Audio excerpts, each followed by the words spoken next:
Muchas gracias, gracias por su puntualidad, por conectarse y como saben, el día de hoy tenemos el workshop de Economía Azul. Este está a cargo de Rolando Chami, quien es director de nuestro centro del Núcleo de Biotecnología de Curauma. Bueno, con una breve reseña de Rolando, él de profesión es ingeniero civil bioquímico y tiene un magíster en Ciencias de la Ingeniería de la Pontificia Universidad Católica Valparaíso y también un doctorado en Ingeniería Química en la Universidad de Santiago de Compostela en España. Además, más de 25 años lleva como profesor de la Escuela de Ingeniería Civil Bioquímica de la Universidad Católica de Valparaíso. Ha sido director de esta escuela y también ha sido vicedecano de la Facultad de Ingeniería de esta misma universidad. Ha dirigido más de 50 tesis doctorales y cuenta con más de 150 publicaciones científicas. Desde el año 2010 es el director del Centro Núcleo de Biotecnología de Curauma de la PUCB y en términos empresariales ha asesorado a más de 400 empresas en las áreas de bioprocesos, medio ambiente, bioeconomía, producción de biogás, sustentabilidad y desarrollo de innovaciones para el sector productivo. Así que, por favor, Rolando, su tiempo. Gracias, Paulina. Si quieres, me dejas compartir a mí. Eh, Hola a todos, María Cristina, Ashley, Dina, Felipe. Eh, Gracias por conectarse. Y bueno, y la idea es que tengamos más que es un conversatorio, ¿cierto? Eh, Sobre, ¿cierto? El tema que nos convoca hoy día, que tiene que ver, ¿cierto? Con economía azul. Economía azul, que la verdad es que está muy relacionada con los conceptos también de economía verde y economía circular. En estos minutos que estemos juntos, vamos a conocer un poquito algo sobre el contexto mundial en relación al cambio climático, muy corto. Vamos a escribir algunos conceptos generales de economía verde y azul. Vamos a ver cómo enfocar un problema bajo el concepto, ¿cierto?, de un enfoque de producción más limpia. Visualizar las oportunidades bajo el concepto de economía azul y verde y analizar algunos casos prácticos. Y cuando hablamos de esto, ¿cierto? Fundamentalmente lo que estamos viendo es que ha existido una evolución, ¿cierto?, de la ingeniería ambiental desde fundamentalmente en un inicio a temas de salud a temas más bien de un desarrollo sostenible, un desarrollo sustentable. Si nos vamos hace 20 años atrás y buscamos cuál eran los contenidos que se hablaban de ingeniería ambiental, fundamentalmente era evitar enfermedades, ¿verdad? Un tema de salud. Mientras que ahora es también un tema de cómo generamos un desarrollo sostenible. Y lo primero, ¿cierto?, es hablar de cambio climático y sabemos todo, ¿cierto?, lo que ha significado el cambio climático. Y yo creo que la pregunta ya, ¿cierto?, no ¿es cierto o no es cierto el cambio climático? Sino que la pregunta que tenemos que hacernos es ¿cuánto nos va a afectar el cambio climático y en cuánto tiempo? De hecho, el cambio climático de alguna manera ha intensificado los fenómenos naturales, existiendo marejadas, existiendo inundaciones en zonas que antes no existían. ¿Cierto? Esta es una zona de Chile que es Antofagasta, Atacama y Coquimbo, zonas que en general no llueve nunca, nunca, nunca. Sin embargo, fueron afectadas por un temporal de lluvia que provocaron 17 aluviones simultáneos que arrasaron poblados, camiones, viviendas y mucha infraestructura. De hecho, tomé un día de este año, ¿cierto? Dije, bueno, voy a buscar qué salió en la prensa el 19 de noviembre del 2023. Y por un lado, ¿cierto? Vimos que las lluvias torrenciales causaron gran destrucción en República Dominicana y el mismo día teníamos una lucha de los bomberos de Bolivia contra el fuego que arrasaba con la vida de los bosques en vastas zonas bolivianas, todo complementado, ¿cierto?, por la sequedad llevada por la sequía que ellos tenían. Entonces, al mismo tiempo teníamos grandes lluvias y grandes sequías, es decir, eventos extremos que nos estaban de alguna manera afectando. Por lo tanto, todo esto nos genera grandes desafíos y grandes oportunidades, ¿cierto?, para buscar soluciones tecnológicas que nos permitan adaptarnos al cambio climático y mitigar los efectos que generan los gases de efecto invernadero. De hecho, ¿cierto?, lo que hemos visto es que hay un cambio climático global en donde hay inundaciones por un lado y sequía por otro. Hay un aumento de la densidad de población en las ciudades. Hay un desafío por adoptar economía circular, es decir, intentar de que irnos desde una economía lineal a una economía circular. Hay una demanda por agua de mejor calidad y por otro lado también hay una demanda por minimizar los impactos ambientales que está generando la acción del hombre. La verdad, como ingenieros ambientales y profesionales del sector, nuestro rol es diseñar procesos sostenibles 100%, es decir, ojalá cero residuos. Y ya que vamos a hablar de economía azul, ¿cierto? El agua es un recurso finito, pero renovable, por lo cual existe una oportunidad con el uso de tecnologías que garanticen su eficiencia, factibilidad, reuso y revalorización. Existen, ¿cierto?, muchas formas de cambiar el destino de nuestro planeta en el marco de la ingeniería ambiental. Y de ahí, ¿cierto?, podemos hablar de compromiso entre países. Y de ahí, sobre todo, en la zona de Centroamérica, en la zona de América del Sur Central, ¿cierto? Hay muchos ríos compartidos y el manejo integrado de cuencas es muy importante y para ello hay que generar legislaciones, hay que generar normativas, hay que hacer inversiones en infraestructura para poder adaptarnos al cambio climático a través de programas públicos y privados. Hay que generar acciones también por el lado privado que generen un impacto. Y la verdad es que cuando hablamos de pymes, siempre decimos que la sumatoria de muchas pequeñas acciones pueden generar grandes cambios. Aquí, ¿cierto?, vemos en relación al cambio climático cómo la concentración de CO2 ha ido aumentando con el tiempo. Y aquí quiero mostrarles, ¿cierto?, los análisis que se realizan en Mauna Loa, en Hawái, que fue el primer lugar donde se analizó la concentración de dióxido de carbono en la atmósfera. Y esa primera vez que se analizó fueron 315 ppm, partes por millón. El 2022-21 teníamos ya 417.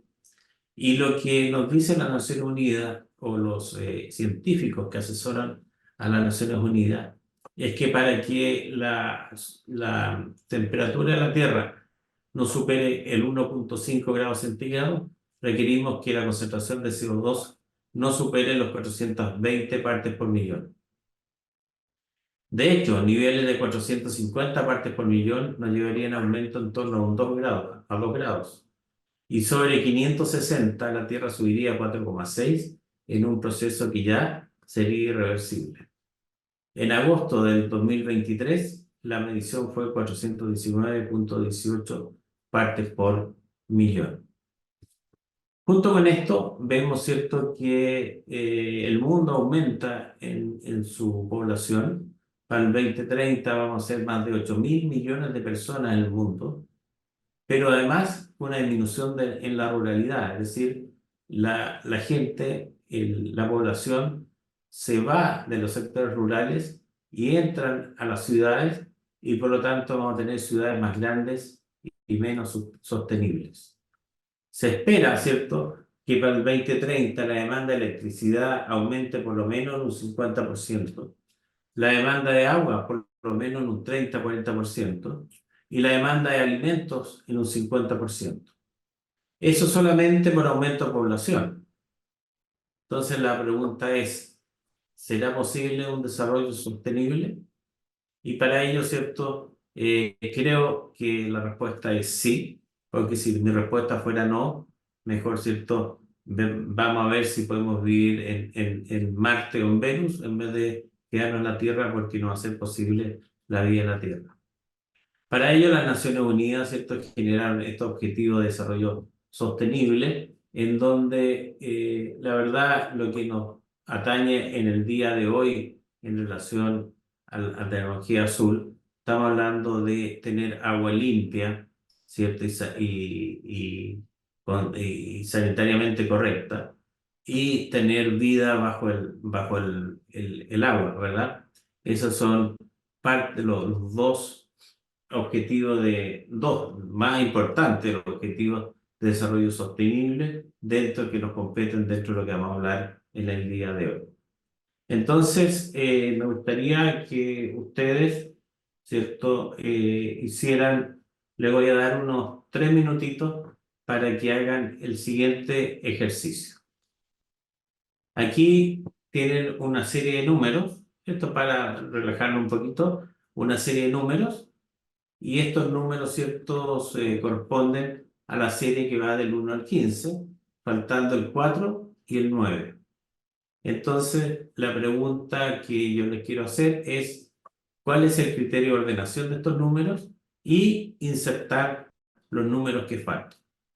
Entonces, les voy a dar unos 3 minutitos como para que ustedes puedan desarrollar individualmente el ejercicio. ¿Alguna pregunta sobre esto?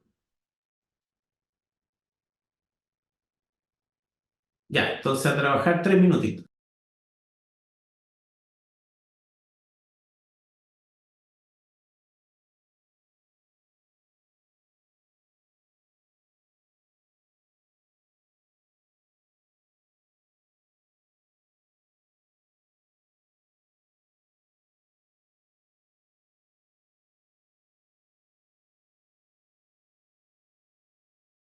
¿Cómo van?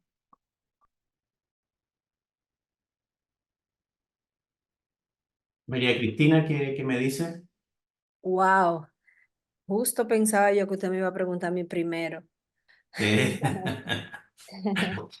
¿Dónde crees que va el número? El 4 y el 9. ¿No han logrado? Sinceramente le estoy dando vueltísima y no veo la lógica, ¿no? Sinceramente le digo, yo soy un poco Ok, obtusa para los números. bueno. ¿Y Ashley?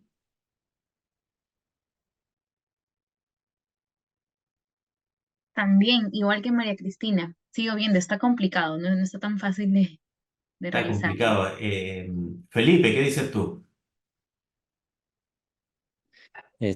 Bueno, yo estoy tratando de buscar también como el orden, las series y buscando la lógica, pero no sé dónde podría ir el 4 y el 9, la verdad. O sea, Oh, sí. ¿y Dina, qué dices tú? Mm, también estamos igual. Pensé que iba al inicio, pero no, porque pensé que era el 9 y luego más 5. Y luego dije, bueno, se repite el 9 y le resto el 9 y me da Les voy a 5. ayudar un poquito. Les voy Nada. a ayudar. El 4 va entre el 5 y el 10.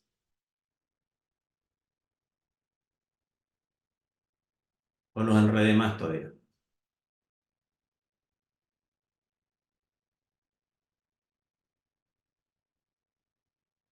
Eh,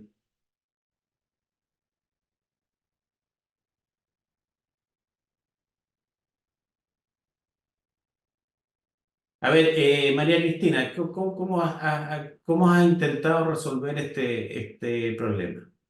Bueno, mira, yo justo le iba a decir, yo lo había puesto en mi mente entre el ¿Mm? 4 y el 10 porque yo como que sumaba, ¿no? 10 más 4 14 me iba hacia atrás. ¿Mm? Entonces volvía y hacía 2 más 8 10 pero luego ya se me pierde la lógica, se me pierde el orden. No tiene sentido luego de que pasa cuando llego al 11 ya no tiene sentido la coordinación que le estoy dando. Ok. A ver, les voy a decir qué es lo que pasa. Y esto tiene mucho que ver con los temas ambientales, los temas de sostenibilidad, los temas... Normalmente todos estos temas, el tema ambiental, más que una disciplina, el tema de la sostenibilidad, más que ser una disciplina, es una interdisciplina. ¿Qué significa eso? Que recibe aportes de múltiples disciplinas y hay diferentes maneras de mirar los problemas y maneras de solucionar los problemas. Y muchas veces uno se enfrasca en buscar una solución bajo el punto de vista que uno tiene, sin ver qué es lo que piensa el del lado. Entonces de repente yo intento buscar una solución y se me olvida la participación ciudadana, por ejemplo. O se me olvidan los aspectos legales. O alguien trata de hacerlo desde el punto de vista legal, pero la parte técnica no está resuelta. Y me están pidiendo algo que no puedo hacer. Entonces, el tema siempre hay que verlo, hay que tener una visión interdisciplinaria con diferentes puntos de vista. De hecho, este mismo problema realizado con personas que trabajan menos con los números, a veces lo resuelven más rápidamente. ¿Mm? ¿Por qué? Porque el criterio de ordenación de estos números es un criterio de ordenación alfabético. Si ustedes ven, va por orden alfabético. 14, 5, 10, 12, 2, 8, 11, 15, 6. Por lo tanto, el 4 va entre el 5 y el 10, ¿cierto? Sí. Manteniendo la ordenación alfabética. Todos ustedes estaban sumando, restando, dividiendo, ¿verdad? Y no llegaban al resultado porque les faltó quizás una mirada diferente, una mirada distinta. Y eso es el primer mensaje que quiero conversar con ustedes, que finalmente todos los desafíos que la sostenibilidad nos da son desafíos asociados a una mirada que necesariamente tiene que ser interdisciplinaria. Nuri, hola, buenas tardes. Veo que te incorporaste a este workshop. Ok, sigamos adelante entonces. Y vamos a qué es la economía azul o qué se entiende por economía azul. Y si googleamos, ¿cierto? Y buscamos cuál es el concepto de economía azul, vamos a ver que la economía azul aborda la necesidad de encontrar formas más sostenibles y eficientes de utilizar los recursos marinos, incluyendo pesca, el turismo, la energía renovable marina, la acuicultura y otros sectores, ¿cierto?, que están relacionados con los océanos. Y esto busca equilibrar el desarrollo económico con la conservación de los ecosistemas marinos y la promoción de la biodiversidad.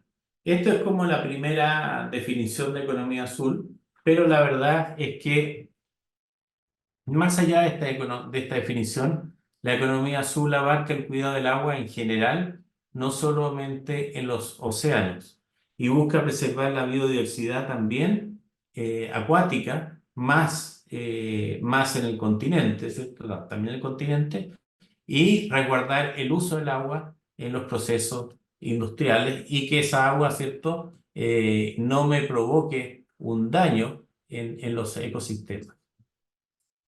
De hecho, los principios clave de la economía azul tienen que ver con la sostenibilidad de los recursos, tiene que ver con la innovación, es decir, desarrollar nuevas tecnologías y prácticas que beneficien a la economía y al medio ambiente. También el respeto al medio ambiente, ¿cierto? En donde cualquier actividad económica necesariamente esté asociado a esta conservación del medio ambiente y la colaboración entre gobiernos, empresas, comunidades locales, medios, centros de investigación, centros universitarios, organizaciones internacionales, de tal manera de que se permita abordar de una manera interdisciplinaria los desafíos y oportunidades de la economía azul. Algunos aspectos, ¿cierto?, que claves en lo que tiene que ver la economía azul.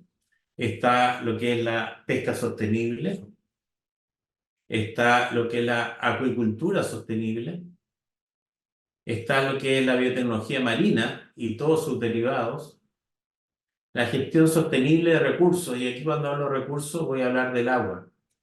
Y la gestión sostenible del agua es un aspecto primordial que debemos estar asociados. Yo les dije anteriormente que hacia el 2030 íbamos a tener una presión importante por alimentos y por el recurso agua, ¿verdad?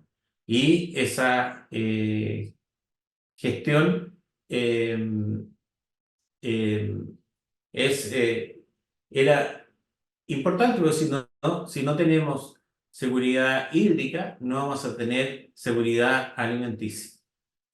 Tiene que ver, ¿cierto?, con tecnología e innovación, tiene que ver con inclusión social, tiene que ver con cooperación internacional y tiene que ver también con educación y conciencia.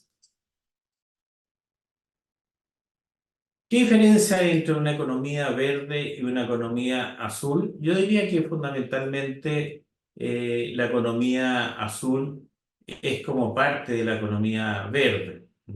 La economía verde tiene un enfoque más amplio de la sostenibilidad ambiental, abarcando otros tipos de sectores económicos como la agricultura, la energía, el transporte, la construcción. Mientras que la economía azul se centra en la sostenibilidad de los recursos marinos y costeros, abordando sectores como pesca, turismo, acuicultura y energía marina. Les voy a dejar ahora un pequeño video sobre una empresa que trabaja asociado a lo que es la economía azul, fundamentalmente buscando valorización de los recursos pesqueros que se obtienen, ¿cierto?, del, valga la redundancia, del mar. Si ustedes no logran escuchar o ver, me avisan, ¿cierto?, para arreglar el... Sí, ahora sí. Ay,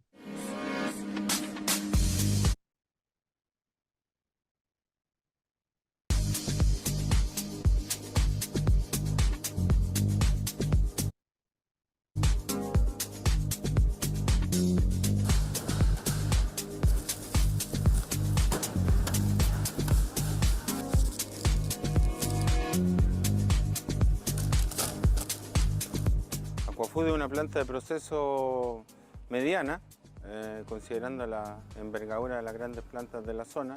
Sí, Está Orlando. enfocada en Oye, elaborar bien, gracias. productos Mira, te llamaba por alimenticios los... marinos, manteniendo los atributos de calidad y pureza que se obtienen con las materias primas del sur del mundo.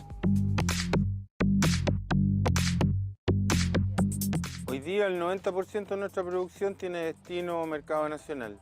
Vamos con la mitad de eso a la línea retail y el resto es food service, que se entrega en empresas de alimentación masiva, en hoteles y en casinos. Nosotros ya no estamos en la comercialización directa, nos enfocamos solamente en la producción y en la entrega de volúmenes por contenedor cerrado. Nosotros estamos produciendo actualmente como 200 toneladas mensuales, eso significa que sacamos 2 a 3 contenedores mensuales, por lo tanto la materia prima está máximo 30 días almacenada en la planta. Recibimos materia prima fresca y congelada, dependiendo de la línea de producción. Estamos haciendo las bandejitas de atmósfera controlada para que el producto fresco dure más tiempo en las salas del retail, y esa materia prima fresca que compramos a través de los sindicatos de pescadores artesanales. Estamos muy enfocados en lo que es la cadena de sustentabilidad, así que estamos trabajando de manera fuerte en alianza con los mismos pescadores. Hoy día tenemos 2 fuentes de abastecimiento de materia prima, la industrial que les mencioné de estas 2 grandes pesqueras y un desarrollo de mediano y largo aliento que estamos haciendo con los sindicatos de pescadores artesanales de la zona, principalmente el sindicato Anahuac.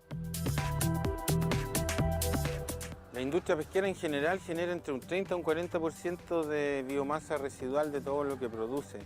Y nosotros estamos hace 8 o 10 años, incluso antes que tuviéramos la planta, trabajando con el NBC, que en ese minuto era la Unidad de Asistencia Técnica de la Universidad Católica de Valparaíso, desarrollando distintas metodologías para darle valor y obtener compuestos nutricionales con alta demanda en el mercado actual. Hoy día tenemos 6 proyectos en ejecución de Innova Chile, con muy buenos resultados en la primera etapa de ellos. Estamos a través de procesos de hidrólisis enzimática obteniendo proteína hidrolizada, estamos en una etapa preliminar de obtención de colágeno, aceite y también una pulpa para alimento de mascota, una pulpa con alto contenido de aceite omega 3 para alimentar mascotas, principalmente conserva para gatos. Lo que pasa es que estamos enfocados en la sustentabilidad total. Nosotros no queremos ser los más grandes, queremos ser los mejores. Y para eso estamos trabajando en reducir nuestra huella de carbono y nuestra huella de agua. Y vimos que uno de los procesos que más gasta agua, por lo menos cuando uno tiene que descongelar para reprocesar, es la descongelación. Así que estamos en un trabajo también con la Católica de descongelar vía ultrasonido, lo que es una técnica que tiene cierto desarrollo a nivel mundial, pero que en Chile todavía no se utiliza. Así que estamos bien esperanzados en que eso también va a tener buenos resultados.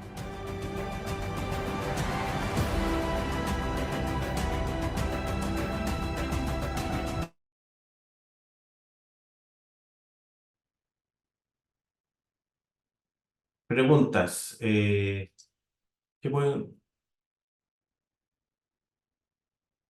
pueden comentar sobre lo que vieron?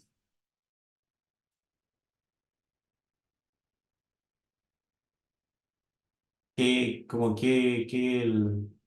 les deja?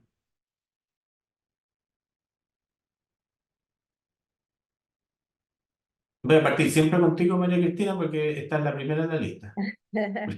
Bueno, hombre, me di cuenta de que por algunas imágenes también que vi, que no hay desperdicio, que no saben aprovechar todo, tienen como una conciencia, ¿no? De cómo a la vez de que están protegiendo, sacan provecho a lo más mínimo. Identifican dónde tienen sus impactos más fuertes, ¿no? Como con el consumo del agua, cuál es la actividad que más. Y yo pienso que es que tienen una responsabilidad empresarial con la economía azul. Esa es y saben lo que están haciendo y por eso lo hacen bien. Es la impresión que me llevo. Perfecto. Ya, la próxima pregunta ya no te va a tocar, ¿ya? Pero Ok. bien. Ok, sigamos adelante entonces. Entonces, en general, siempre cuando nosotros hablemos de lo que es de contaminación ambiental, ¿cierto? Vamos a ver que es un daño o alteración provocado en el funcionamiento de un ecosistema por la acumulación de sustancias nocivas.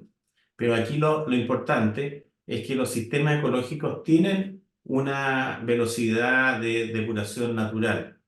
Y lo importante es que la velocidad de generación de la sustancia nociva no sea mayor a la velocidad de depuración natural.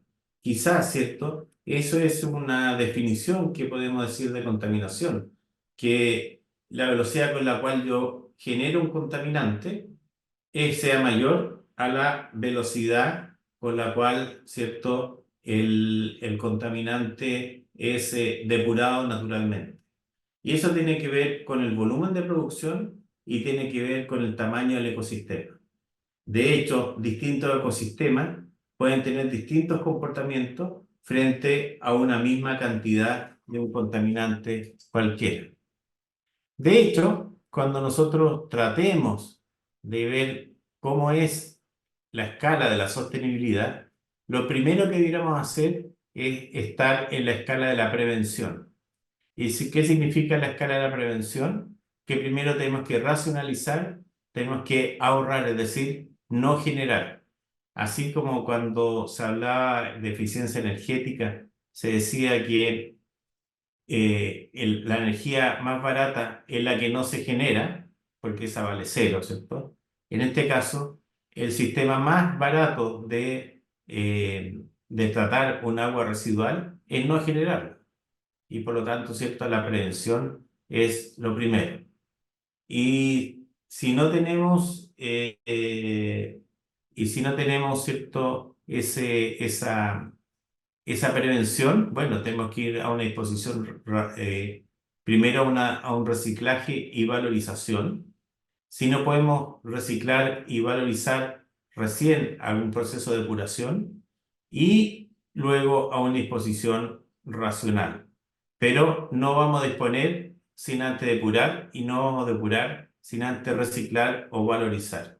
Y finalmente, cuando yo tengo el daño hecho, entra el tema de la remediación. Cuando hablemos de las aguas, ¿cierto? Siempre vamos a hablar de que existen aguas superficiales y aguas subterráneas.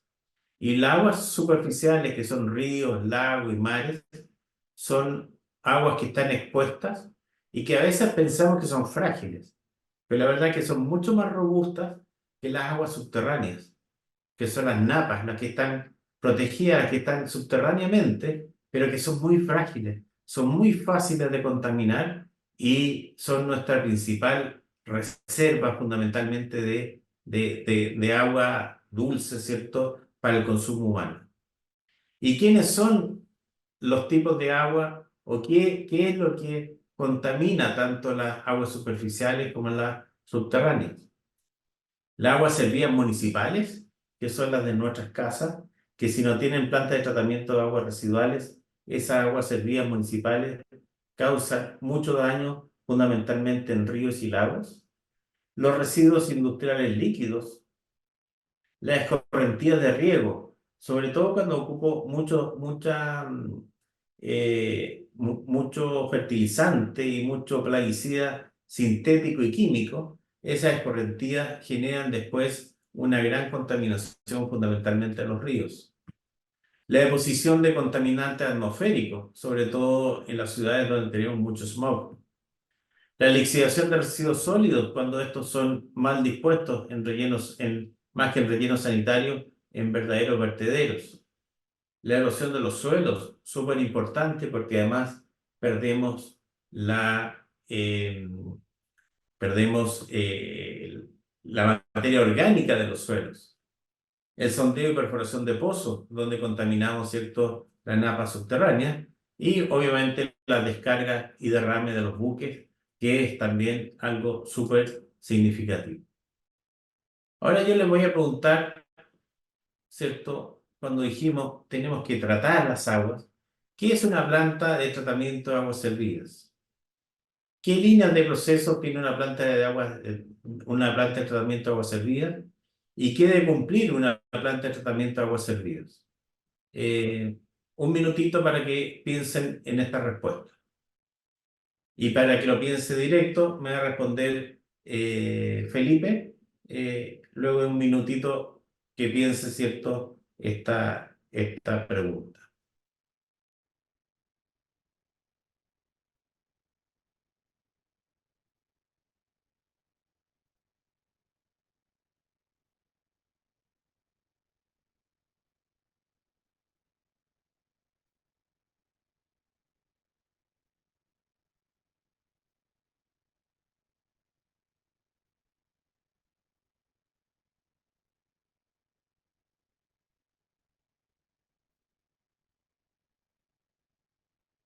Felipe, ¿qué dices? Y Rolando, a ver, lo que a mí se me viene a la mente, digamos, es una población, un poblado. Y el poblado, obviamente, a través de su manejo de residuos, manejo de aguas, nos conduce estos residuos a través de una alcantarilla. Creo que también Claro. ahí, bueno, voy a describir brevemente el proceso, pero después también indico tal vez mis criterios, pero después de que el poblado tiene sus sanitarios y sus aguas servidas, van a la alcantarilla y de la alcantarilla el gobierno local, el municipio, normalmente, digamos, es dueño de estas plantas de tratamientos de aguas servidas, en las cuales cumplen normas sanitarias como para poder descontaminar el agua.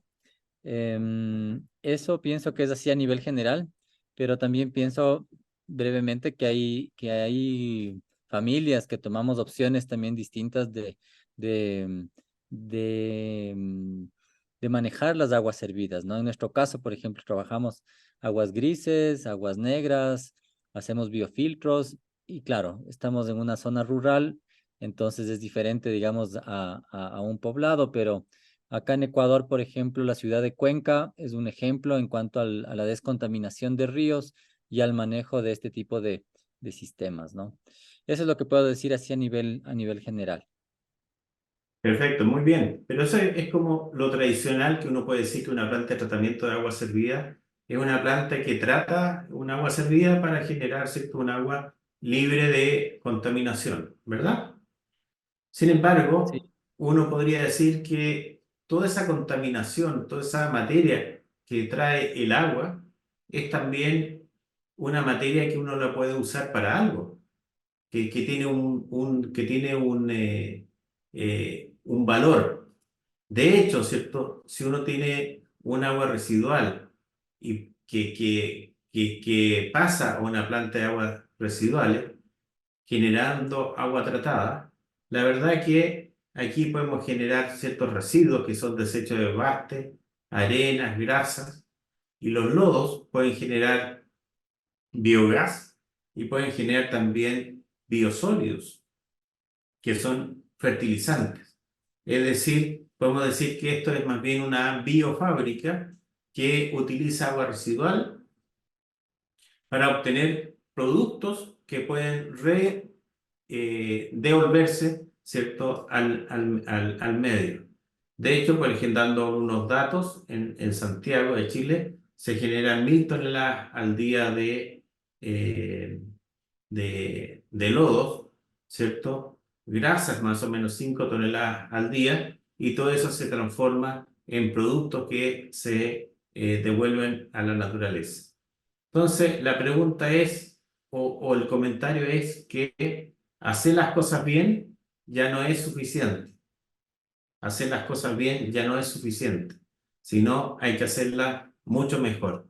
Y esto es, por ejemplo, lo que es la biofactoría de aguas andinas, que lo que tiene es la ciudad que genera aguas servidas, aproximadamente 16 metros cúbicos por segundo. Luego pasa a una planta de tratamiento de agua que la llamamos biofactorías. Con esto, con el biogás, ¿cierto?, se genera energía eléctrica, con la cual se autoabastece de energía. Además, genera agua limpia que va, ¿cierto?, y es apta para ser devuelta a los cauces naturales. Parte de la energía eléctrica se devuelve al circuito energético de la ciudad, ¿cierto? Los biosólidos se utilizan como fertilizantes y mejoradores de suelo, principalmente para cultivos extensivos como maíz, trigo y padera.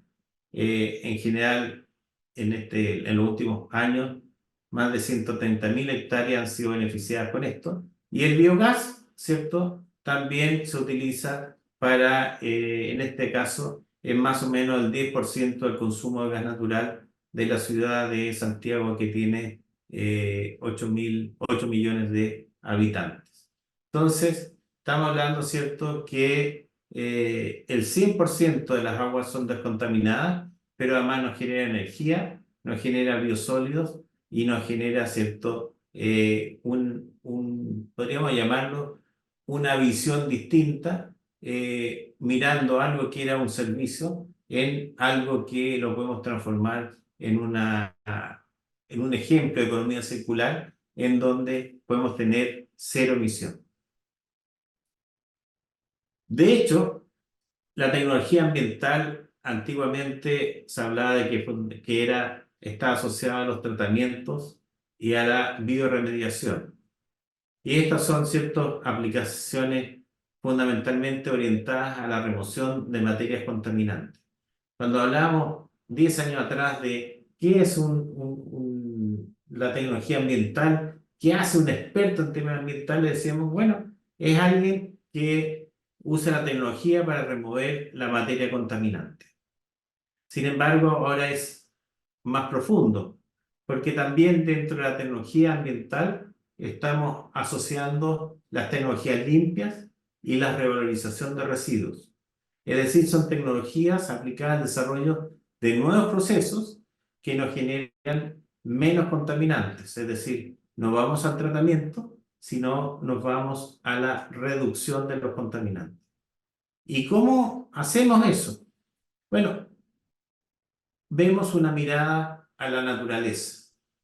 Miramos la naturaleza y vemos que si miramos lo que hace la naturaleza, ¿cierto? Y le agregamos lo que es la ingeniería, es decir, los conceptos de la ingeniería y más los recursos de lo que hace la naturaleza, finalmente nos transforma en una gestión ambiental exitosa. Es decir, ese es el concepto a propósito de bioeconomía, que es movernos de una economía que está basada en los combustibles fósiles hacia una economía que está basada fundamentalmente la naturaleza, ¿verdad? Cuando hablamos de desarrollo sustentable, finalmente vamos a hablar de una sustentabilidad que no solamente tiene que ser ambiental, sino también social, energética, técnica y económica. Y esta sustentabilidad son los retos para la empresa del tercer milenio. De hecho, los sectores productivos deben responder a exigencias del mercado. Existe exigencia de mirar, ¿cierto?, de un punto de vista sostenible sus procesos. Y para ello pueden hacer eficiencia energética, pueden hacer producción limpia y pueden también reducir su huella de carbono. Es decir, estos son sellos de calidad que permiten dar respuesta a la exigencia del mercado y con ello mejorar la competitividad. Y esto es un enfoque sistémico que está de la mano, ¿cierto?, con lo que debemos tener tanto pymes como grandes empresas en nuestro país. De hecho, si nosotros miramos una ciudad y miramos todo esto bajo el concepto de balance de materiales y tomamos una ciudad de 1 millón de habitantes, y vamos a ver que esta ciudad de 1 millón de habitantes necesita agua, necesita alimentos y necesita combustible. Esto solamente para vivir. Porque podemos decir no saquemos más agua, pero las personas necesitan tomar agua. Podemos decir no generemos más alimentos, pero la gente necesita comer y necesita movilizarse y necesita consumir energía. Entonces, para vivir solamente esta ciudad necesita agua, alimento y combustible. Como buen balance, todo lo que entra tiene que salir. Lo que entra, ¿cierto? Si entra agua, tiene que salir aguas residuales, 500.000 toneladas. Vamos a sacar 2.000 toneladas de residuos sólidos y vamos a sacar 500.000 toneladas de polucionantes del aire. Los ecologistas dicen, no, contaminación cero, todas estas aguas residuales, residuos sólidos no deben generarse. Ok, no deben generarse, sí, está bien. Se van a generar porque si esto lo cortamos, vamos a tener una acumulación, ¿cierto? En todas nuestras ciudades, cuando ha habido una huelga de los recolectores de basura, vemos cómo se acumula la basura en las calles. Lo que hay que hacer es hacer una buena gestión ambiental de lo que sale de las ciudades, de tal manera de evitar que esto sea un problema de contaminación. A propósito, pueden preguntar cuando quieran, levantan la mano y ningún problema, ¿ya? Prefiero que sea más conversado. Y así como tenemos esto en esta ciudad de 1 millón de habitantes, también en un proceso productivo tenemos materias primas e insumos que ingresan al proceso productivo, sacando productos y subproductos. Y como consecuencia tenemos residuos gaseosos, que pueden ser polvos, olores, algo de energía, ruido, residuos líquidos y residuos sólidos.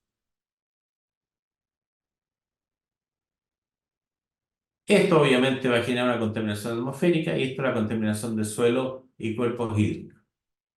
Si miramos este diagrama, toda materia prima que ingresa al proceso se transforma en producto y subproducto, salvo lo que va a residuos. Si lo miramos desde el punto de vista de los residuos, si los residuos se generaron, ¿cierto? Son salidas. ¿Cuál es la entrada? La única entrada son las materias primas y los insumos. Materias primas e insumos por los cuales yo pagué. Por lo tanto, los residuos, de alguna manera, podemos decir que es una materia prima que no se convirtió en producto. Por lo tanto, en el fondo, no es otra cosa que es una ineficiencia del sistema.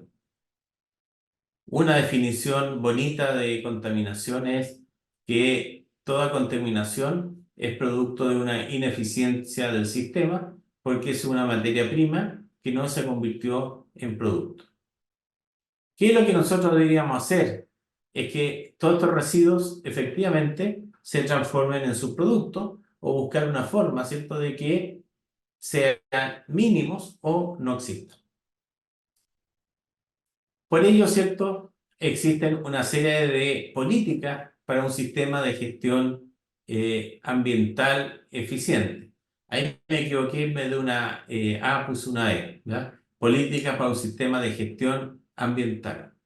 Y lo primero que podemos decir que las podemos constituir como las 3 E. ¿Qué son las 3 E? Eficiencia, equidad, efectividad. Es decir, las políticas tienen que ser eficientes, efectivas y también equitativas. Que vaya a la equidad significa que lo que le exijo a uno, le tengo que exigir al otro. Pero junto con las 3E tenemos también las 4P. ¿Y qué son las 4P? Prédica, práctica, precio, política. ¿Qué significa eso? Que cada empresa, aunque sea chiquitita, tiene que tener una política ambiental, ¿verdad? Tenemos que tener principios de incentivos, fundamentalmente, para evitar que haya contaminaciones como producto de nuestra actividad productiva. Debe haber práctica. ¿Qué significa práctica? En el fondo eso es hacer las cosas, repetirlas, para cambiar las formas de trabajar. Y con prédica. Prédica significa fundamentalmente capacitación.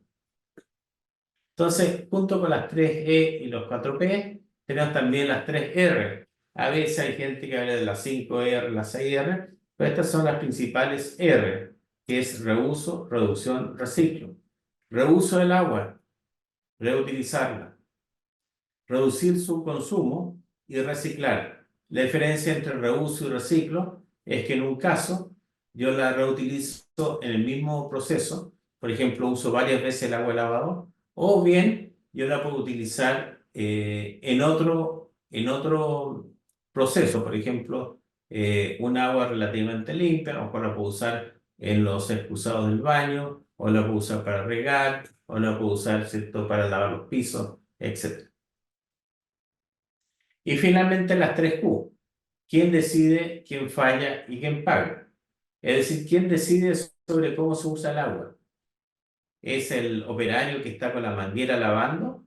¿Es el supervisor, cierto, que le dice cómo hacerlo? ¿O es el principal responsable que hace, cierto, adecuadamente un manual que debe seguirse para usar menos agua, por ejemplo, en las labores de limpieza? ¿Quién falla?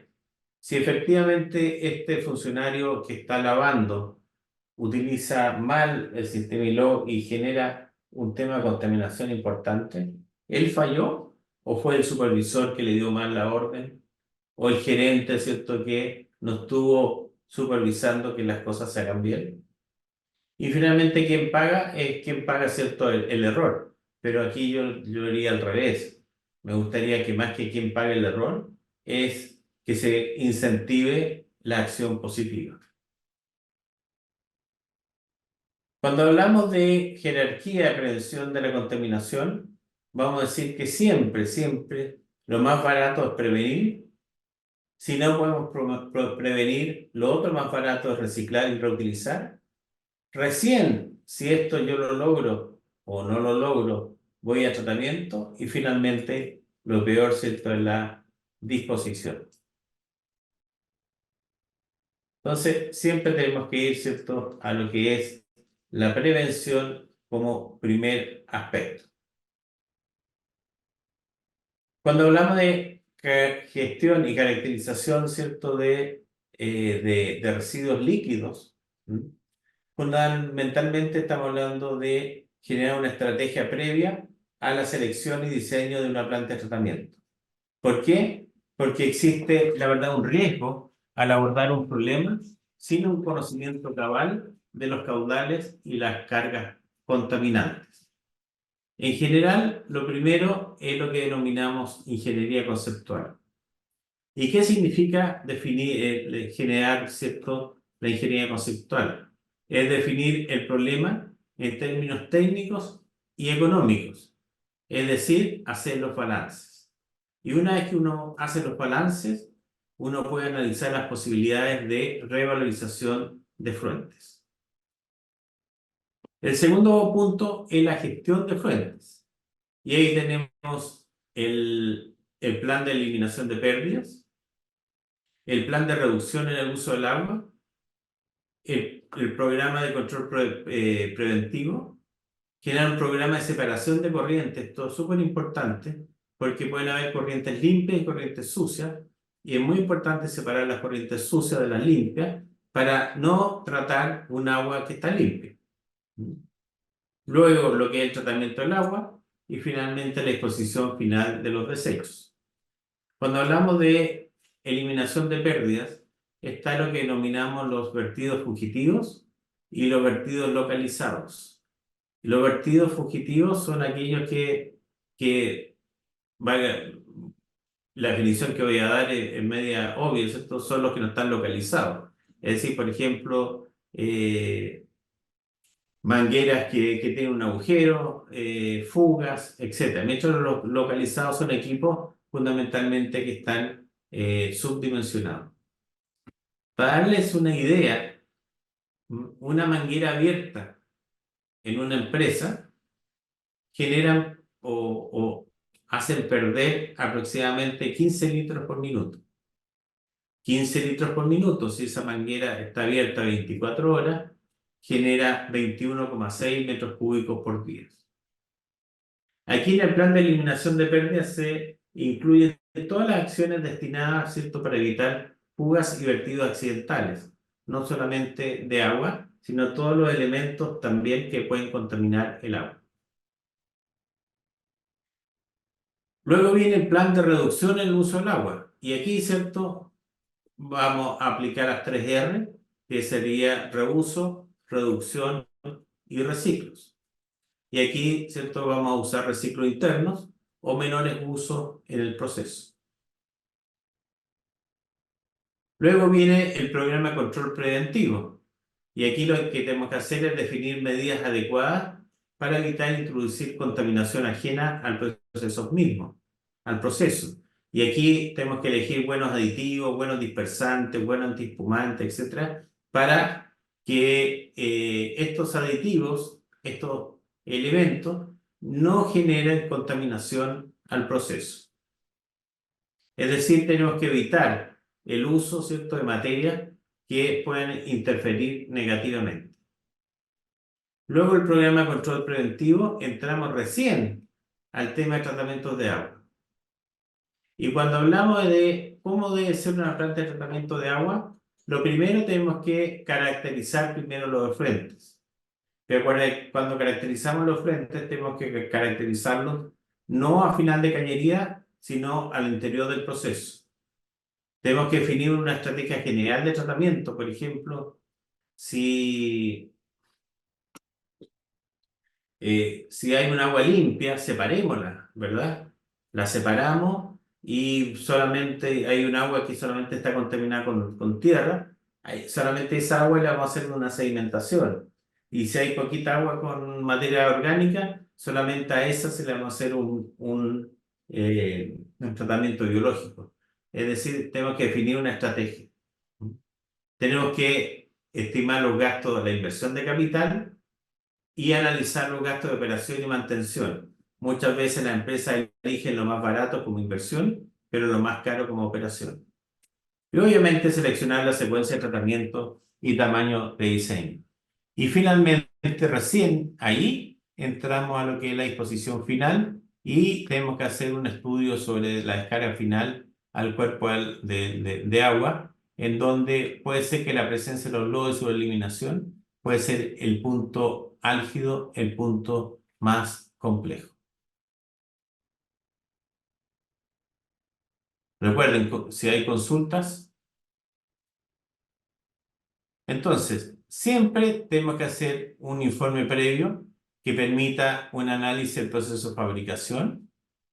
Tenemos que ver cuáles son las necesidades de producción y el ritmo y secuencia de procesos. ¿Cuál es un ciclo de trabajo? Si existen líneas de distribución de agua o si no generarlas. ¿Cuáles son los puntos de utilización de las aguas? Hacer los balances, ¿cierto? Y ver dónde están los colectores, ¿cierto? Y conocer sobre vertidos accidentales, es decir, como dice aquí en rojo hacia abajo, un análisis.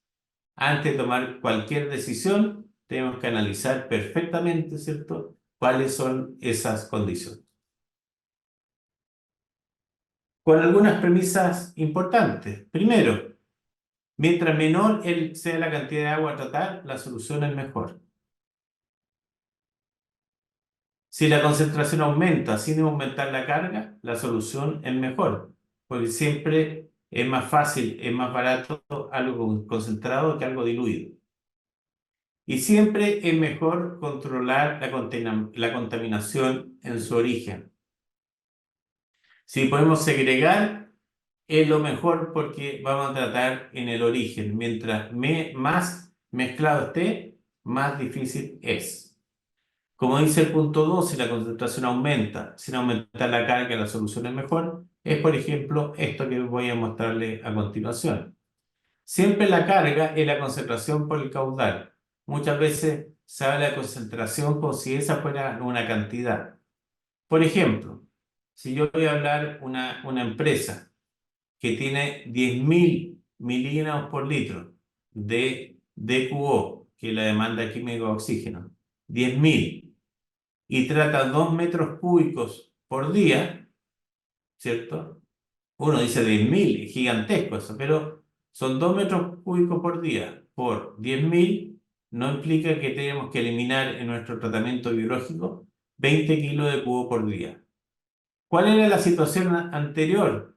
Un DQO de 300, es decir, casi norma, pero ocupaban 200 metros cúbicos por día de agua. Es decir, gastamos 100 veces menos agua, pero aumentamos un montón la concentración. Pero fíjense, 200 metros cúbicos por día por 300 miligramos por litro de cubo nos va 60 kilos de cubo por día. Es decir, en este sistema yo tenía que tratar 3 veces más masa orgánica que en el primer caso. Pero resulta que acá, ¿cierto?, la concentración es mucho más chica, es decir, eliminar 10 kilos de cubo en algo concentrado es mucho más fácil que eliminar 10 kilos de cubo en algo que está muy diluido. De hecho, fíjense aquí, no sé, tengo algunos números que ustedes pueden ver, por ejemplo, una cervecería puede generar entre 6 y 15 kilos de BO por tonelada producida. Más que por tonelada, ¿cierto? Sí, bueno, por tonelada producida. Y en los efluentes, entre 9 y 25. Es decir, tiene para moverse, ¿cierto?, entre un rango grande de valores. Y la idea es llegar al más bajo posible, es decir, ojalá llegar a 5, a 4 metros cúbicos de efluente por cada tonelada. Y la carga contaminante, ojalá también disminuirla, pero tenerla lo más concentrada posible.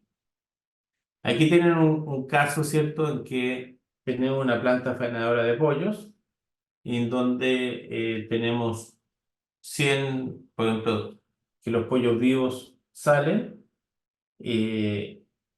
no salen, entran a la planta los pollos vivos, son faenados y vamos a tener un pollo faenado y un agua residual. Y en esa agua residual tenemos un montón de componentes, todos mezclados, pero si los logramos separar, ¿qué vamos a tener? Vamos a tener 54 kilos de pulumas que lo podemos vender, ¿cierto? Para almohadones, por ejemplo, o para también proteínas, 37 kilos de sangre, 118 kilos de vísceras, 30 kilos de patas, 6 kilos de grasa, 10 kilos de rechazo, 19 kilos de desecho. Es decir, tenemos un 27% de estos 1000 kilos, es decir, 270 kilos, que son residuos que le podemos dar un uso. Entonces, para ello es súper importante hacer una auditoría de proceso. Una auditoría de proceso son actividades en terreno que nos permite lograr esta información en terreno, lograr analizar los flujos y ver cuáles son los factores que afectan fundamentalmente los residuos. ¿Y qué debemos saber al final? Bueno, cuáles son los residuos peligrosos, cuál es el balance de masa y energía y cuáles son las condiciones de higiene y seguridad. Para las actividades en terreno, tenemos que hacer visitas al terreno. Ojo, que ustedes, esto que estoy diciendo, se lo pueden hacer a sí mismos. Es decir, ustedes háganse esta auditoría de proceso orientado, ¿cierto?, a hacer los balances respectivos y a determinar, bueno, ¿cómo está mi proceso? ¿Qué es lo que yo estoy haciendo para disminuir mi daño al medio ambiente? Si es que lo estoy haciendo. Entonces hay que recolectar los datos, ver la observación directa, hacer una caracterización del proceso, hacer una ejecución de mediciones y obviamente ratificar la información. Hay actividades específicas, por ejemplo, podemos tener una reunión de apertura, entender el sistema, evaluar el sistema, etcétera, ¿verdad? ¿Qué antecedentes, cierto? O qué información en terreno, ¿cierto? Antes de hacer esta auditoría, yo debería preguntarme, una vez que ya sé cómo es el proceso, ¿qué datos requiero? ¿De dónde saco esos datos? ¿Y cuáles son las fuentes de información de esos datos? Pues esos datos a veces son a ojos de un operario, pero tiene que ser una información lo más fidedigna posible. Hacemos los balances y hacemos una descripción del uso de los materiales y energía. Miramos qué desechos y emisiones son generados y las medimos. Necesitamos saber cuánto es. ¿Qué y cuánta materia prima son pérdidas? ¿Dónde y por qué sucede? ¿En qué área existe potencial para mejorar? ¿Qué materiales pueden ser reutilizados? Y ahora también, dentro de ese balance, ¿cierto? ¿Qué parte de las materias primas son transformadas en residuos y emisiones? ¿Y por qué? ¿Por qué son transformadas en residuos? ¿Son impurezas? ¿Son materias primas no utilizadas? ¿Son rechazos de mi proceso de fabricación? ¿Corresponden al almacenamiento y transporte? ¿Las pierdo por evaporación? ¿Las pierdo por filtración? Es decir, ¿por qué genero esos residuos? Es decir, lo importante es atacar el por qué y no la consecuencia, sino atacar, ¿cierto?, la causa, ¿ya? ¿Cuáles son los factores que originan esos residuos? ¿Es un problema de falta de tecnología? ¿Es un problema personal que ocupa mucha agua para lavar? ¿Es un tema de materias primas? ¿De productos? ¿De proveedores? Etcétera. Luego de este análisis preliminar, entramos al análisis de resultados del diagnóstico. Analizamos los datos, desarrollamos los diagramas de flujo, cuantificamos las entradas y salidas, es decir, hacemos los balances, cuantificamos los costos, porque si yo estoy proponiendo una solución, bueno, ¿cuánto me vale esa solución? y determinamos indicadores. Es súper importante la determinación de indicadores porque finalmente el indicador nos va a permitir tomar una decisión adecuada de que si lo que estoy haciendo es correcto o es incorrecto. ¿Qué debemos saber al final de este análisis? Bueno, ¿cuánta materia prima y energía se utiliza en el proceso? ¿Cuántos desechos y emisiones se producen? ¿De dónde provienen? El balance en cada punto, no global, sino operación, operación. La materia que entra es igual a la materia que sale, más el producto o consumo, ¿cierto? Más la acumulación. Obviamente, la acumulación no puede ser infinita. Tenemos que determinar qué proporción de la materia prima y energía se convierte en desechos. ¿Qué productos son peligrosos y por qué? ¿Y cuáles son los costos involucrados? En el tema energético, ¿cuánta energía utilizamos? Las características de los equipos que utilizan la energía. La fuente de energía, ¿cierto? Y obviamente llevar a cabo un análisis del consumo energético en intervalos determinados. De hecho, lo primero que deberíamos hacer, ¿cierto?, es preparar la auditoría, organizamos el equipo auditor, dividimos el proceso en operaciones unitarias y hacemos los diagramas de flujo, ¿cierto?, enlazando las diferentes operaciones unitarias. Luego que hacemos esta preparación, nos vamos directo, ¿cierto?, y hacemos el balance de materiales. Y para el balance de materiales determinamos las entradas al proceso y las salidas del proceso.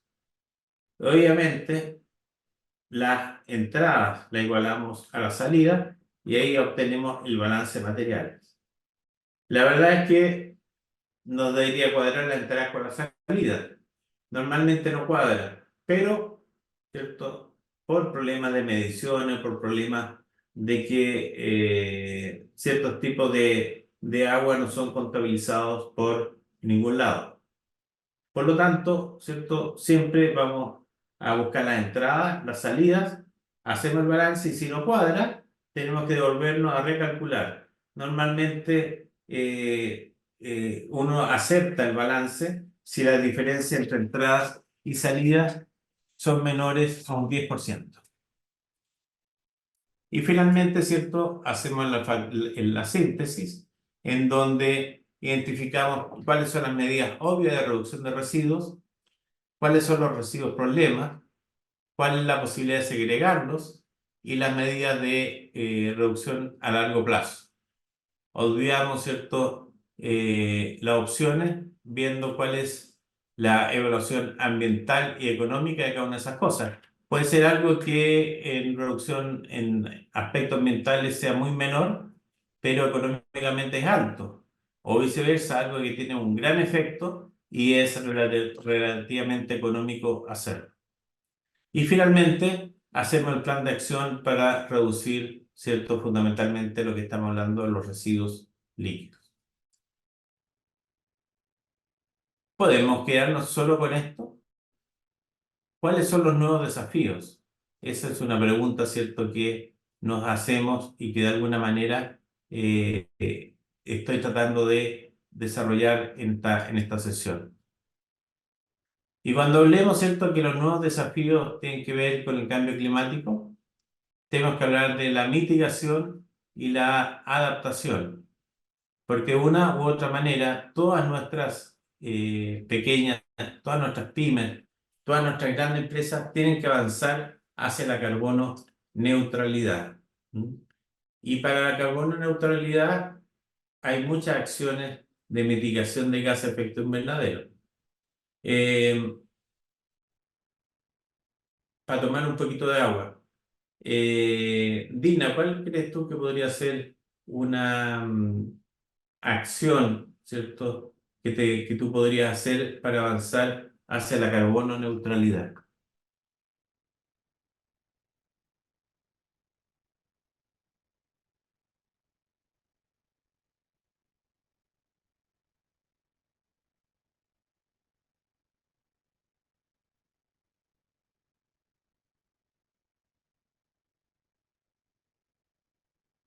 ¿Dina?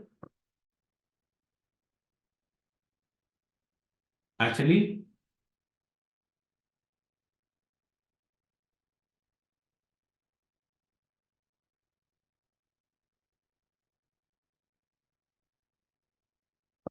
¿Hay alguien en el chat? No puede prender el micro en este momento. Ok.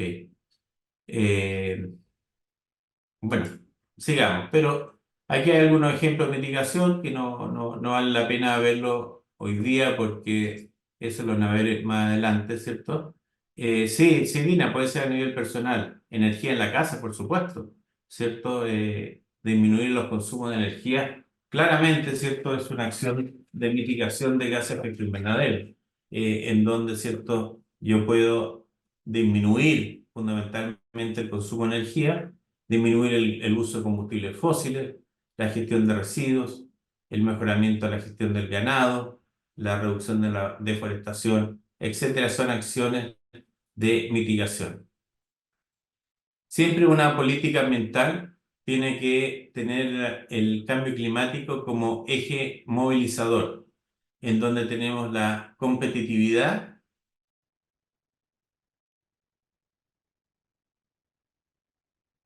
Dina me dice que justo hace poco salió una noticia sobre la iluminación, no, sobre la limitación de Año Nuevo, el cambio de luces a temas LED también, sí, iluminación.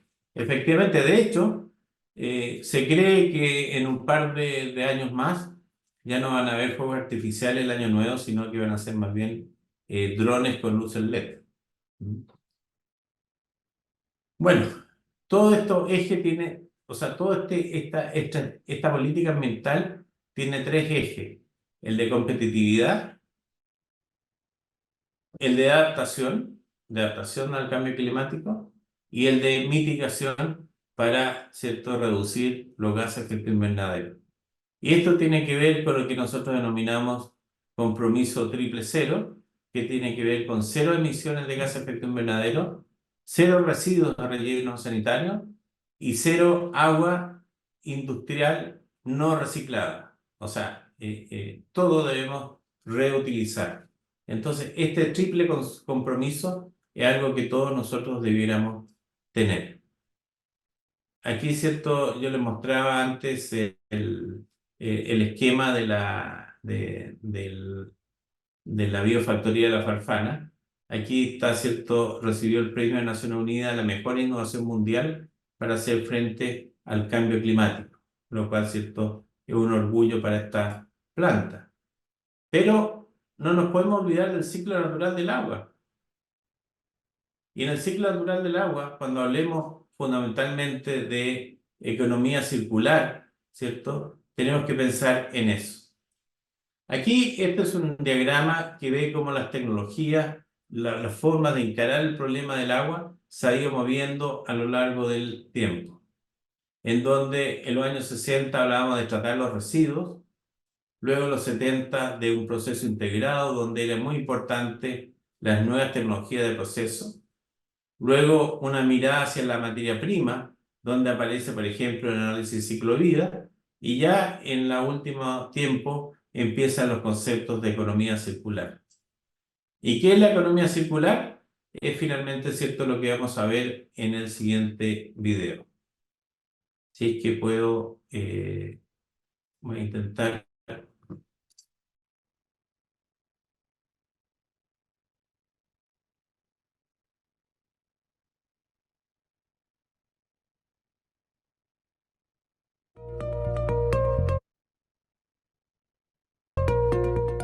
La economía circular.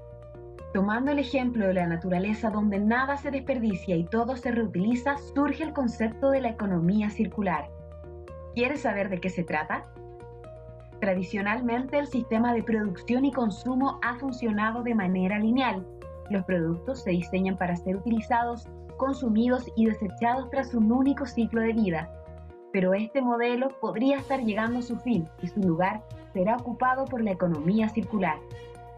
Un sistema de aprovechamiento de recursos donde priman la reducción, la reutilización y el reciclaje de los elementos, donde los residuos se convierten en recursos. El modelo lineal supone la extracción de recursos, su tratamiento para convertirlos en materiales y su montaje para dar lugar a un producto o servicio que pronto se convertirá en un residuo. Todas estas fases implican un importante consumo energético y de recursos y la emisión de gases contaminantes.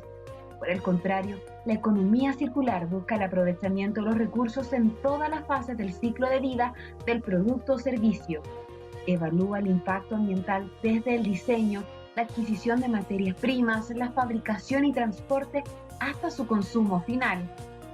Los recursos utilizados podrán ser reutilizados en sus diferentes etapas o para crear nuevos productos, siempre con la idea de aumentar la durabilidad de los productos. La economía circular no se limita únicamente a los bienes de consumo, también está presente en diferentes tipos de servicios, como por ejemplo aprovechar los residuos de la producción agrícola y forestal para generar energía sostenible y biofertilizantes, como por ejemplo en las plantas de biometanizalón, fusionando la economía circular con las energías renovables. Otro ejemplo de aprovechamiento de recursos puede ser el empleo de césped y otra vegetación sobrante como abono en el sector de la jardinería. Como ves, la economía circular imitando a la naturaleza donde nada se desperdicia ayuda a reducir el consumo de recursos, a aumentar la durabilidad de los productos y servicios y a reducir la generación de residuos.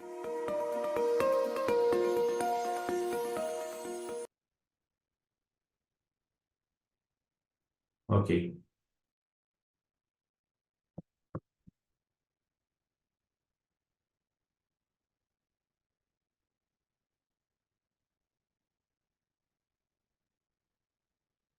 Rolando y Verónica, me gustaría realizar un comentario sobre el video.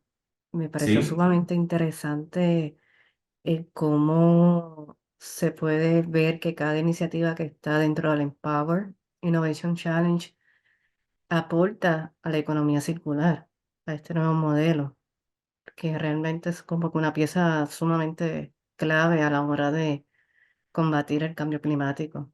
Parece súper interesante. Gracias por enseñarlo. no, absolutamente, absolutamente. Y esa es un poquito la idea, de alguna forma puedan ellos aplicar estos conceptos y los pensando, ¿verdad? De hecho, vamos a ver algunos videos un poquito más adelante. Eh, estamos- eh, no estoy seguro qué es lo que estoy mostrando.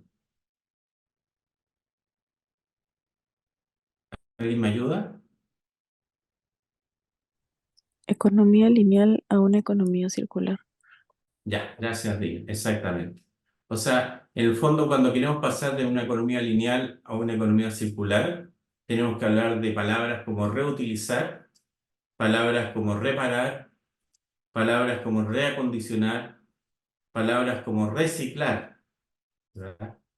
En el fondo, la economía circular es un modelo que permite repensar las prácticas económicas por medio de el diseño de productos y sistemas inspirados en la naturaleza.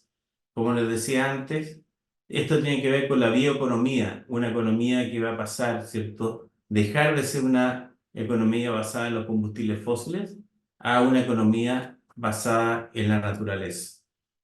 En el fondo, tenemos que disociar el crecimiento económico de las limitaciones de recursos. Tenemos que lograr que el valor de los productos, los materiales y los recursos se mantengan en la economía durante el mayor tiempo posible. Debemos promover modelos de economías circulares que generan tanto eficiencia económica como ambientales. Debemos manejar los residuos, el agua, la energía, como parte de la economía circular. En la economía circular tenemos 10 principios. El primer principio es que el residuo se convierte en un recurso. El segundo es que el principio del segundo uso, es decir, buscarle una segunda utilidad a algo que pensamos en un principio que se desechó. El principio de la reutilización, el principio de la reparación, el principio del reciclaje, el principio de la valorización el principio de la economía de la funcionalidad, el principio de energía renovable y eficiencia energética, el principio del ecodiseño y el principio de la economía industrial y territorial. Bueno, vamos a ver ahora qué son estos 10 principios.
Ok. Ahí tenemos, ¿cierto? Hablábamos sobre los... Uy, se me fue el... Deme un segundo. Ok.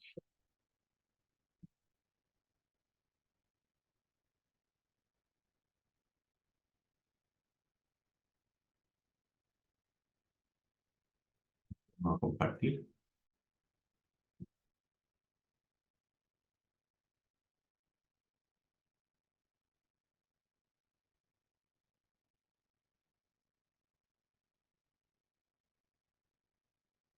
Entonces, dado esto, yo les voy a pedir a cada uno de ustedes, ¿cierto? Que me dé un ejemplo asociado a cada principio de lo que vimos, o sea, no que me den 10 ejemplos, sino un solo ejemplo que esté asociado a alguno de los principios que vimos recién relacionados con economía azul. Hablemos fundamentalmente con temas de agua, de residuos, líquidos, de mar, etc. Les doy un minutito para que piensen en el ejemplo. Y si Dina no puede perder el micrófono, vía chat, ni un problema.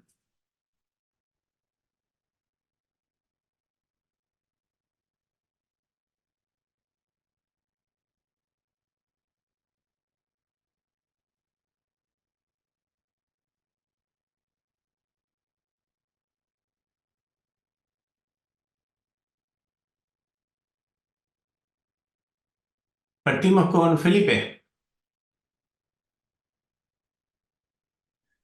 Gracias, Rolando. Sí, o sea, basado en los 4 principios de la economía azul, la sostenibilidad, la innovación, el respeto al medio ambiente y la colaboración.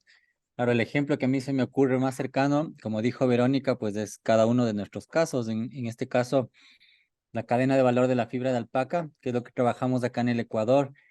y cómo manejamos, bueno, no solo la economía azul como tal, sino desde la misma concepto de la economía circular, pero dentro de la cadena de valor de la fibra de alpaca, por ejemplo, acá lo que buscamos es es un equilibrio entre los diferentes actores de la cadena, o sea, el acopio de fibra, cómo lo hacemos, el transporte que utilizamos, tratamos como de tener el menor impacto posible en cuanto al consumo de combustibles, el recorrido de distancias, el tema de materia prima también en subproductos como el hilado, el tejido, el lavado. Y en el lavado también tiene que ver en el tema que tú nos comentaste, ¿no? El uso de jabones biodegradables, por ejemplo, que lo aplicamos nosotros, dónde lo aplicamos.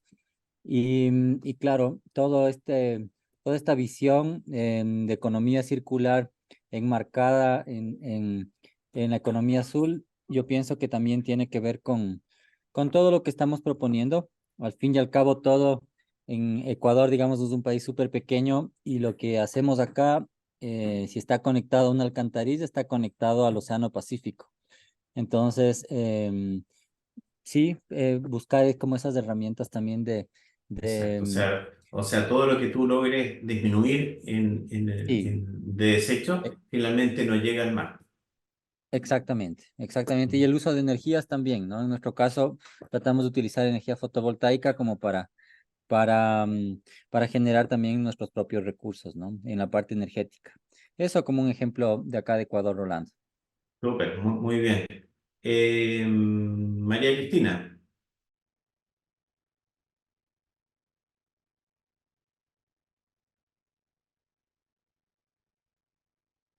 María Cristina.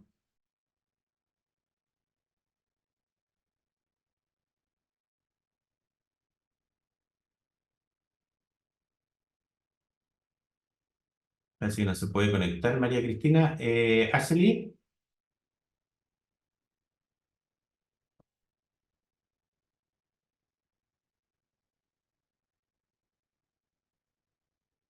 Dina. Sabes que no puedo hablar mucho, pero intento igual participar. Puntualmente, si hablamos de un ejemplo, tenemos muchos casos aquí en escala, bueno, de las participantes que forman parte de este nuevo cohort, justamente economías verdes azules. Hay por ahí algunas que ven el tema del uso responsable. También hablábamos sobre acuicultura. Tenemos unas chicas que están haciendo unas herramientas con residuos. No recuerdo ahorita el material, pero hay un residuo con el que están trabajando y que quieren implementarlo en zonas del norte de aquí del país. Están en etapa de investigación y es uno de los proyectos más innovadores también que hemos visto. Y un poco del lado como también mencionaban, más de economía circular en general. Hay una empresa aquí en Perú que se llama Simba, que justamente habla del ciclo Simba, que es la transformación de los residuos orgánicos, ¿no? En general también es trabaja a nivel pues nacional y lo que hace es que trabaja con programas incluso de televisión, que lo que es referente a cocina, ellos trabajan o recogen todos esos residuos y acondicionan también para que se transformen en materia prima y son como el intermediario entre otras marcas grandes que hacen al final pues de todo tipo de productos, desde utilería, Oye, ropa. ustedes, y lo importante ahora, ¿cierto? Que ustedes que trabajan, ¿cierto? Con empresas, ¿cierto? Con beneficiarios, ¿ustedes piensan que ahora le pueden ir agregando o incorporando estos conceptos dentro de su mentoría? Totalmente, totalmente. Nosotros, como quizás ya lo debe haber mencionado en algún momento Jimena y Gina, nosotros dábamos estas clases de gestión empresarial que abarcábamos todos los temas, pero puntualmente con ustedes empezamos a tocar el tema justamente de economía circular, del enfoque de género también, ¿no? Y nos hemos enfocado un poco en estos principios. Y es un tema que de todas maneras es de los más, que requieren más interés y más participación de las participantes y encontramos un gran porcentaje de empresarias que se querían dedicar justamente a eso, ¿no? Que tenían el propósito y querían trabajar en estos puntos para seguir creciendo y que, bueno, pasen de emprendimiento a empresa formal, como que siga la cadena, ¿no? Que sea algo más atractivo y que contribuya también, no solo a nuestro país, pero sí, de todas maneras es algo que estamos incorporando Ok, y que es muy gracias. valorado. Mira, me dice Paulina que me quedan 10 minutos. Quería darles algunos ejemplos. Tengo un par de videos acá también de un reciclador de vidrio y aquí les voy a mostrar mejor el barrio flotante de Valdivia, que es un ejemplo en donde de alguna manera le da la sostenibilidad a los temas turísticos. Vamos a ver este tema.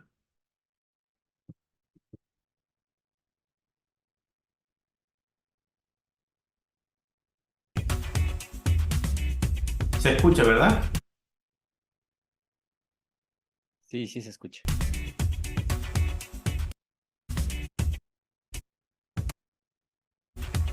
Le voy a dar la bienvenida a bordo del Solar 3. Es una de las 3 embarcaciones 100% eléctricas que tiene el complejo TFS. Tenemos un motor eléctrico alimentado por un banco de baterías y estas baterías se cargan a través de los 10 paneles solares que tenemos en el techo de esta embarcación.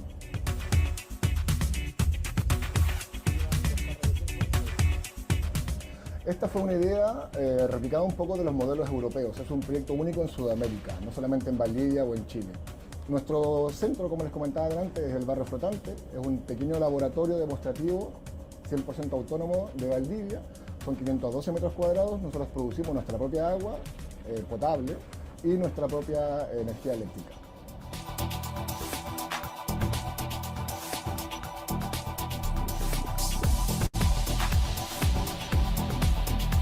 Debajo del piso del restaurante subacuático tenemos las plantas de tratamiento de aguas grises, negras y también la planta de tratamiento de los residuos sólidos. Bueno, fue una decisión que se tomó hace ya bastantes años de hacer un proyecto 100% sustentable y reducir al mínimo la huella de carbono que se está emitiendo fundamentalmente por el restaurante del Barrio Flotante. Recogimos la iniciativa por parte de Colbún, nos sumamos evidentemente y hoy día somos uno de los 17 establecimientos de la ciudad en reducir estas 731 toneladas de carbono que se emitían al año, ¿no? Estamos neutralizando eso. Queremos ser un barrio sustentable, ocupamos energía solar, que es el fuerte de nuestra fuente energética, ¿no? De nuestra matriz energética, y evidentemente no podíamos restarnos de una iniciativa como esa.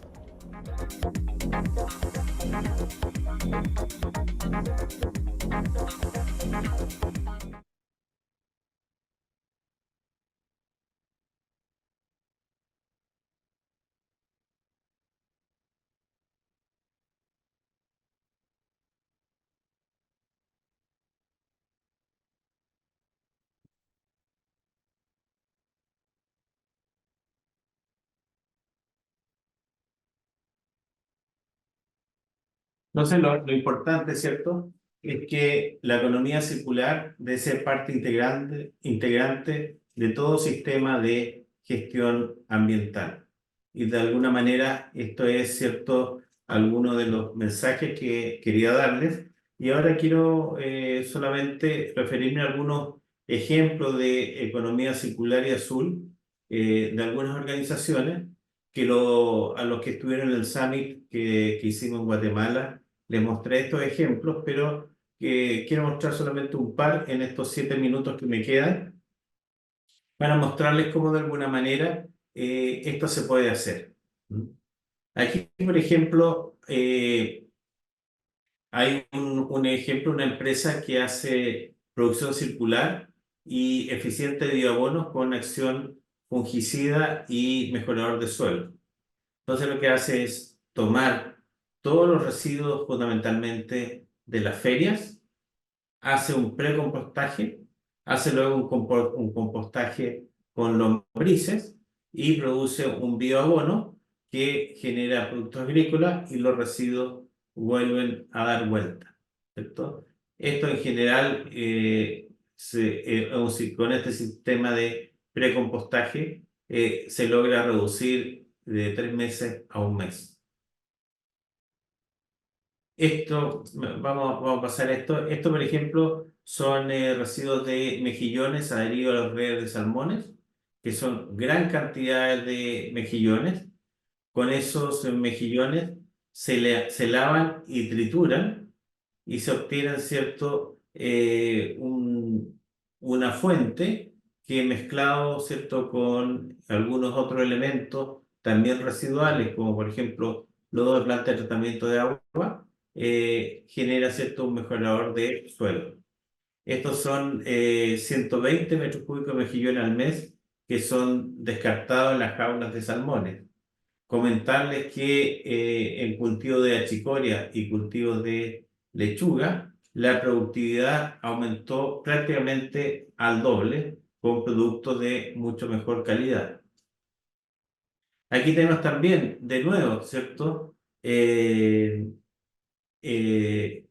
Conchitas, ¿cierto? De chorito, de mejillones, de cholga, de ostión, de almeja, que tienen mucho mineral génico, ¿cierto? Mucho carbonato de calcio y que pueden ser también utilizadas, ¿cierto? Como residuos. No como residuos, como residuos valorizados en los suelos. Aquí tenemos, ¿cierto? Una compostera autónoma de mediana escala, como para ir, por ejemplo, a casinos industriales y producir el compost directamente in situ. Fíjense que se pueden hacer muchas cosas. Esta es una planta revalorizadora de residuos de la construcción para producir mulch que reemplazan el césped en las zonas de estrechez hídrica, generando lo que llamamos, ¿cierto?, jardines sostenibles o jardines sustentables. Aquí tenemos estructuras, ¿cierto?, que se hace con perfiles, reciclando los residuos de plástico, en donde en vez de reutilizarlo varias veces, lo que se hace es hacer un producto de larga duración y en lo que se llama madera plástica. Y de esta manera se reemplazan las bancas de madera que se deterioran constantemente con la lluvia, con estos de perfiles plásticos que prácticamente tienen 40, 50 años de vida útil. Aquí tenemos, ¿cierto?, otro ejemplo en donde hay mucha fruta de exportación que se descarta y podemos aprovechar lo que tiene al interior.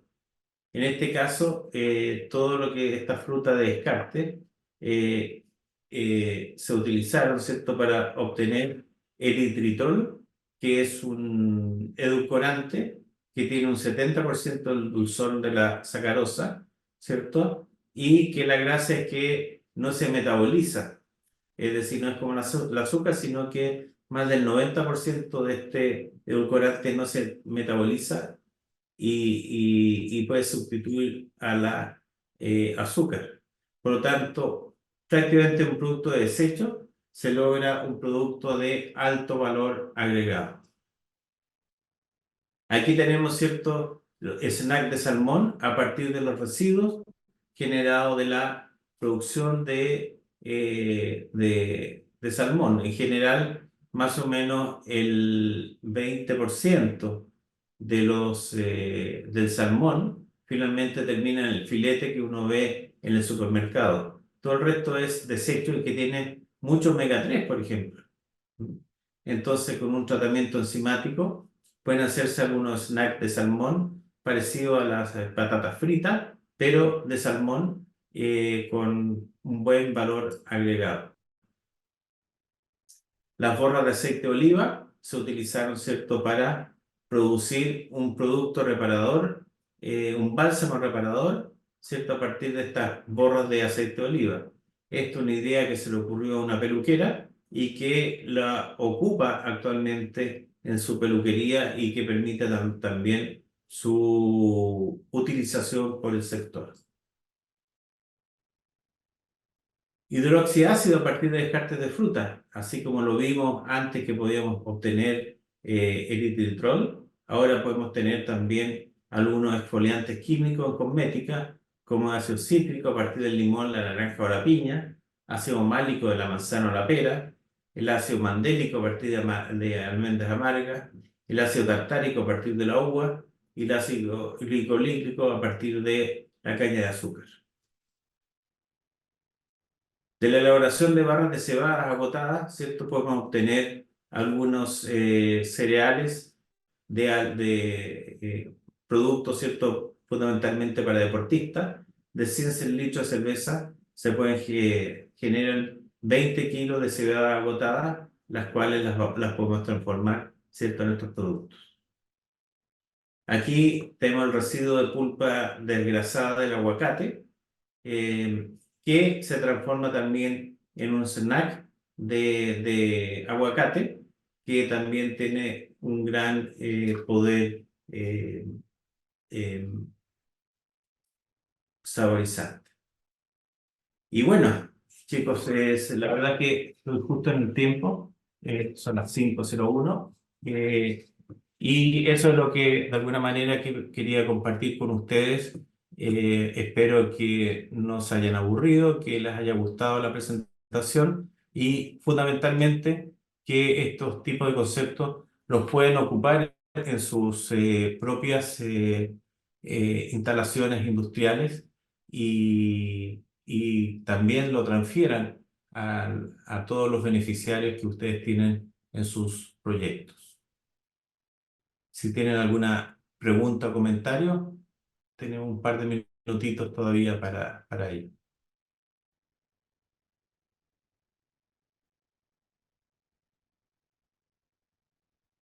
Muchas gracias, muy buena presentación. Sí, muchas gracias, Rolando. Y cuando hablabas justo de los casos, me acordé de una empresaria. Nosotros tenemos una chica de aquí del norte De del cerveza, país. ¿verdad?